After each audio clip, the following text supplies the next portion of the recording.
Selamat siang anak-anakku, selamat bertemu kembali dalam video pembelajaran sejarah kali ini.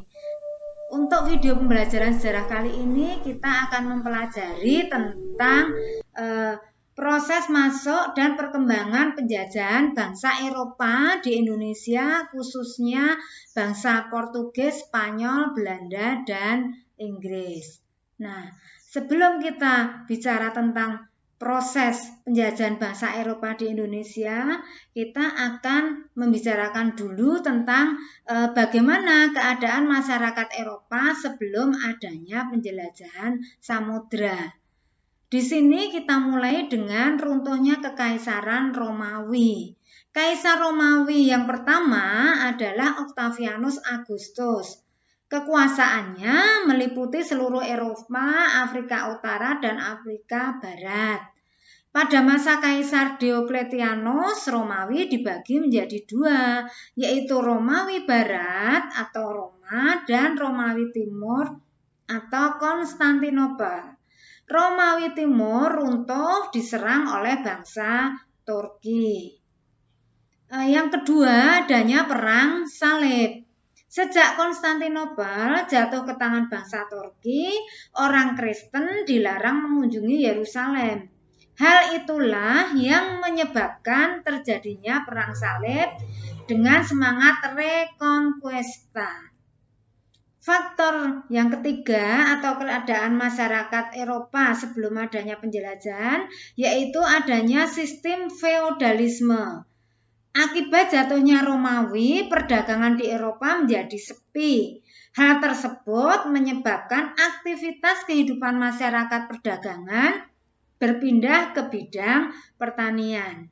Nah, bagaimana latar belakang kedatangan bangsa Barat ke dunia Timur? Nah, anak-anakku, di sini akan kita bahas latar belakang yang pertama itu adanya faktor politik. Dengan direbutnya Konstantinopel oleh Turki pada tahun 1453 menyebabkan ditutupnya pelabuhan ini bagi pedagang-pedagang di Eropa, sehingga menyebabkan harga rempah-rempah di Eropa menjadi mahal. Sejak itulah bangsa Eropa berusaha mencari sumber rempah-rempah ke daerah penghasil langsung. Nah, faktor yang kedua yang melatar belakangi kedatangan bangsa Barat ke dunia Timur itu adanya faktor ekonomi. Nah, apa itu? Yaitu rempah-rempah di Eropa sangat dibutuhkan, baik sebagai bahan pengawet makanan maupun sebagai bumbu masak.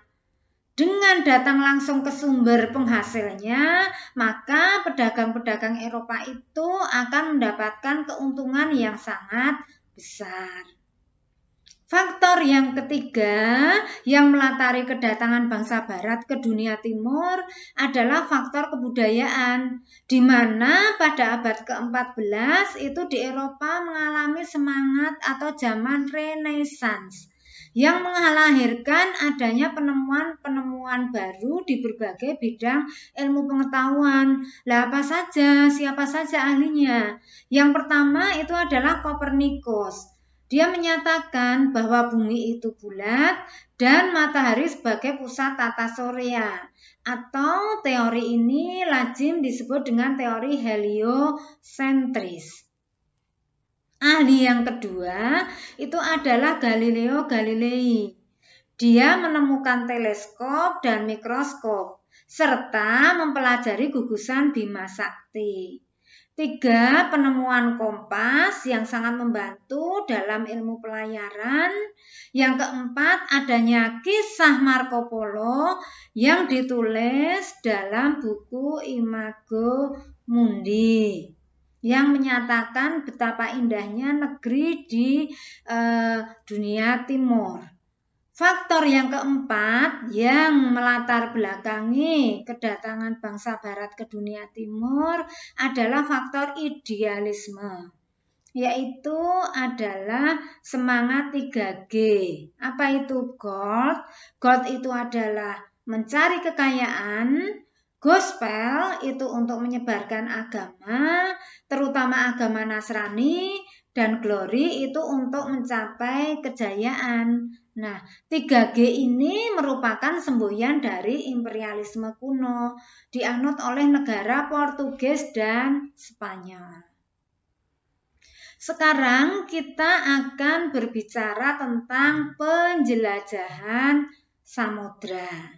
Nah, negara-negara mana saja yang melakukan penjelajahan samudra?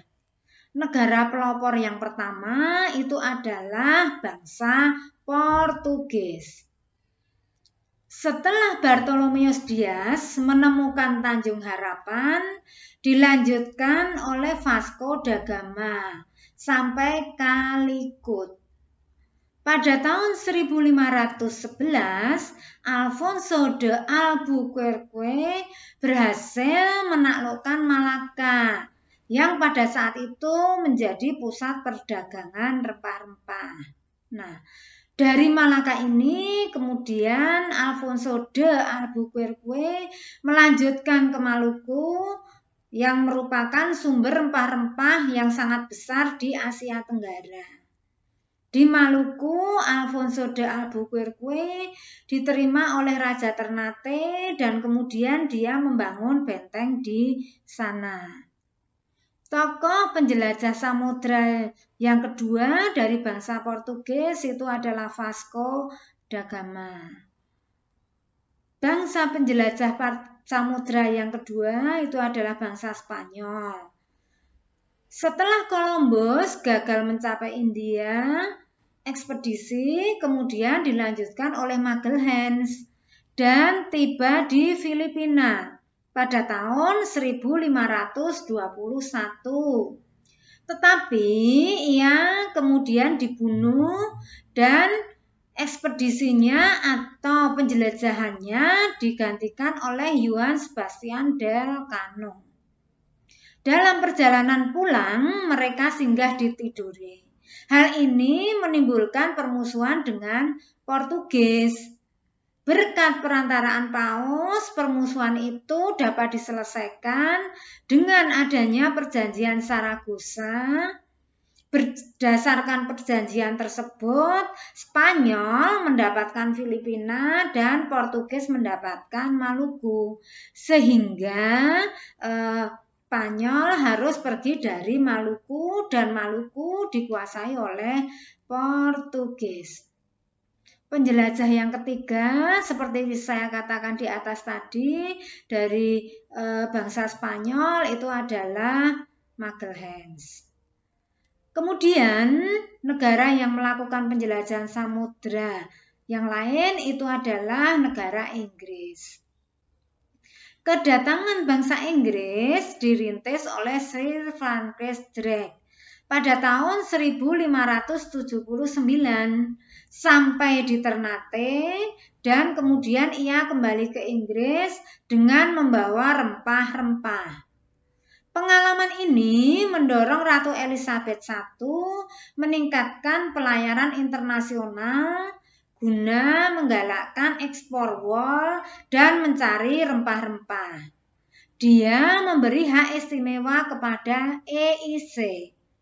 Untuk menguasai Indonesia, Inggris melakukan hubungan dagang dengan Aceh, Jayakarta, Banjar, Goa, dan Maluku.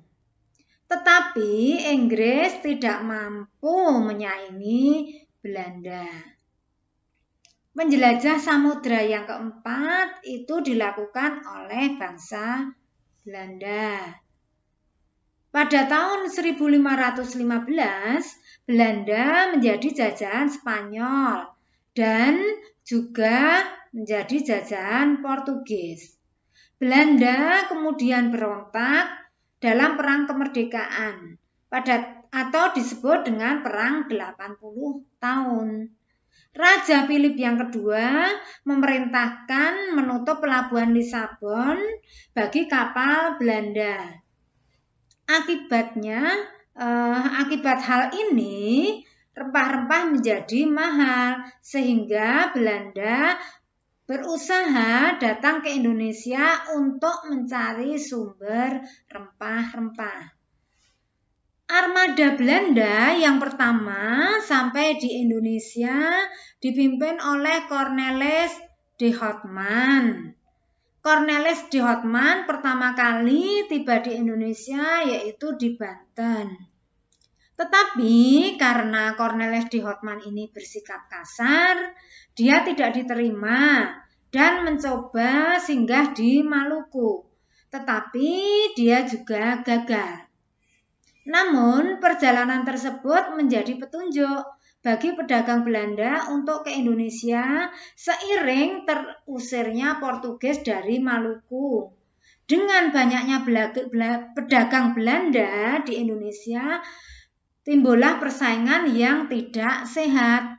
Nah, untuk menghindari persaingan yang tidak sehat itu, maka dibentuklah VOC pada tahun 1602. Penjelajah yang